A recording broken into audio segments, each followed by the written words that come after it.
20 koto, federasi adat, 20 nagari, sulik ayah, rumah gadang, 20 ruang, 10 koto di ateh, 10 koto di bawah, Danau Singkarak, Minangkabau.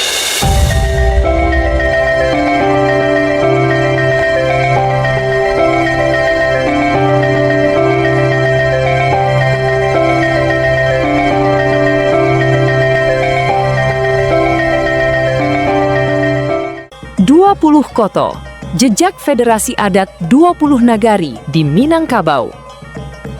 Kalau Sanak pernah berkunjung ke Nagari Sulik Ayah, nagari yang cukup dikenal karena kuatnya jaringan perantau melalui organisasi Sulik Ayar Sepakat atau SAS yang cabangnya bahkan telah menjangkau hingga ke luar negeri, maka Sanak akan menemukan sebuah kenyataan menarik bahwa jumlah masyarakat Sulik Ayar di perantauan bisa mencapai 4 hingga 5 kali lipat dibandingkan dengan mereka yang menetap di kampung halaman.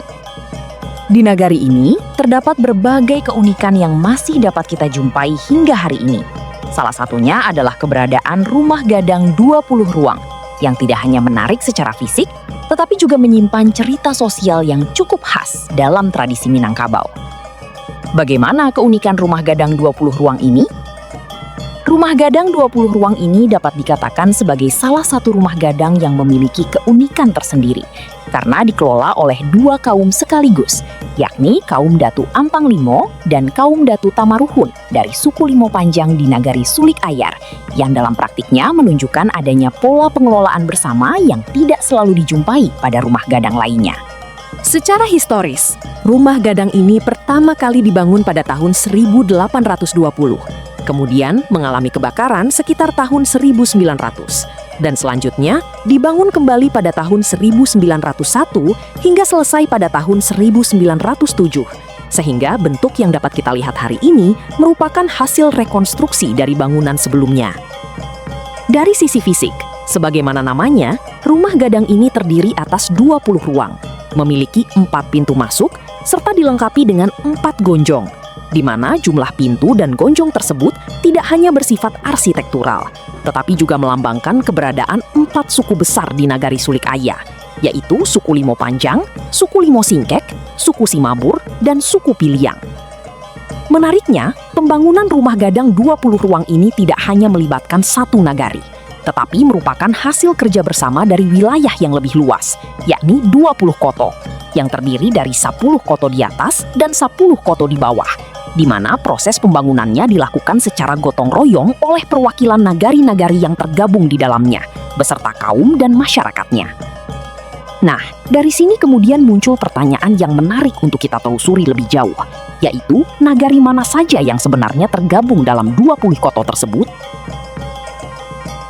Sesuai dengan namanya, 20 koto merupakan himpunan dari 20 nagari yang membentuk suatu kesatuan adat yang dapat dipahami sebagai federasi yang terdiri dari Paninggahan, Muaropingai, Saniangkaba, Singkarak, Kotosani, Sumani, Aripan, Tanjuang Alai, Kacang, Tikalak, Bukit Kanduang, Sulik Ayah, Tanjuang Balik, Paninjauan, Kunca, Sibarambang, Talago Gunung, Lumindai, Kajai, dan Pasilihan.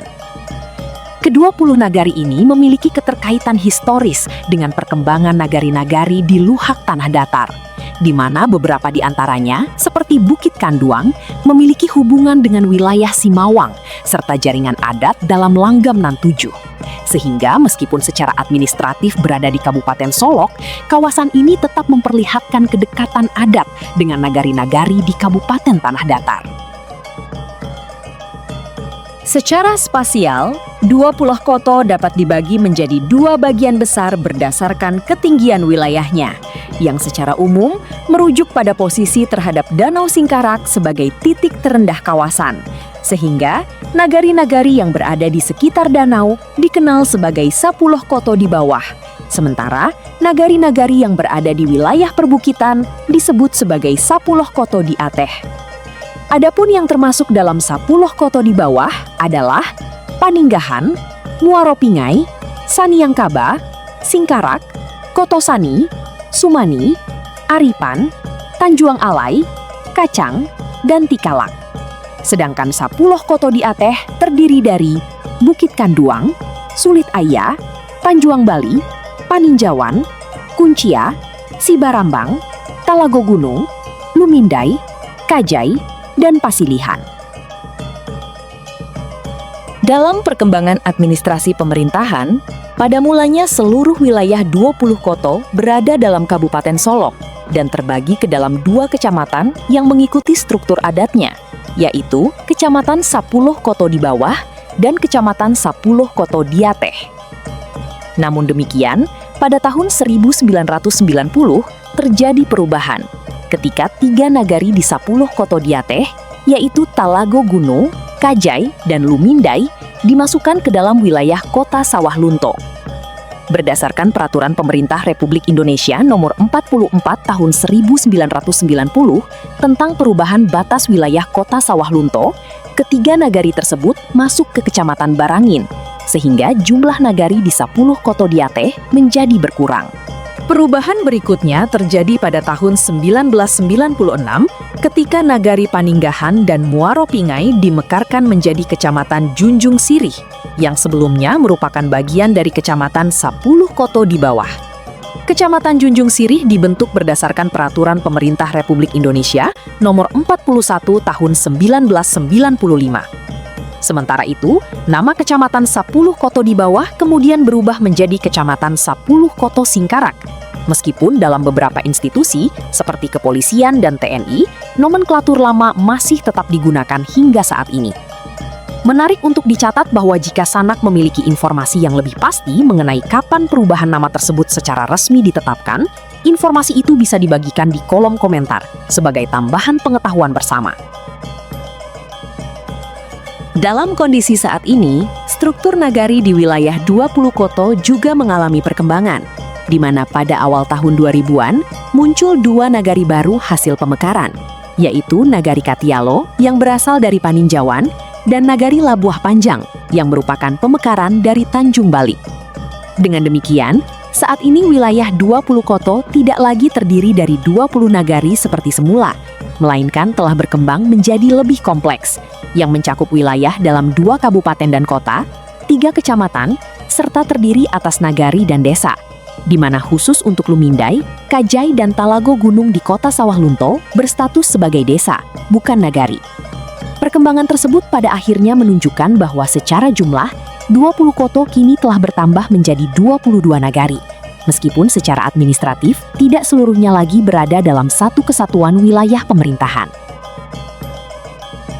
Pada akhirnya, 20 koto tidak hanya dapat dipahami sebagai pembagian wilayah semata, tetapi sebagai suatu sistem sosial dan adat yang menunjukkan bagaimana masyarakat membangun keterhubungan antar nagari dalam kerangka yang lebih luas, sekaligus mempertahankan identitas dan nilai-nilai kolektif yang terus hidup hingga hari ini. Kalau Sanak tertarik dengan pembahasan sejarah nagari dan kota-kota lainnya terkhusus di Sumatera Barat, jangan lupa like, komen, dan subscribe, serta nyalakan loncengnya supaya nggak ketinggalan cerita menarik seputaran sejarah, administrasi, dan kebudayaan lokal lainnya. Tonton Nagaripedia, kenali nagarimu, cintai Indonesia, jelajahi dunia.